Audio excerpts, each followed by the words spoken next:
आपको डुबोने के लिए दुनिया में ऐसे लोग भी होंगे। अरे आपको डुबोने के लिए दुनिया में ऐसे लोग भी होंगे जिन्हें खुद आपने तैरना सिखाया होगा। ज़रूरी नहीं कि हम सबको पसंद आए। अरे ज़रूरी नहीं कि हम सबको पसंद आए। ज़िंदगी में ऐसे जियो कि रब को पसंद आओ। इज्जत मोहब्बत तारीफ और दुआ मांगी नहीं जाती, कमाई जाती है। अरे इज्जत मोहब्बत तारीफ और दुआ मांगी नहीं जाती, कमाई जाती है।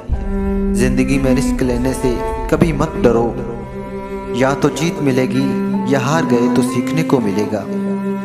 अरे या तो जीत मिलेगी या हार गए तो सीखने को मिलेगा। दुनिया में हर चीज़ ठोकर लगने से टूट जाती है। एक कामयाबी है जो ठोकर लगने से मिलती है। अरे एक कामयाबी है जो ठोकर लगने से मिलती है। गलती उसी इंसान से होती है जो काम करता है।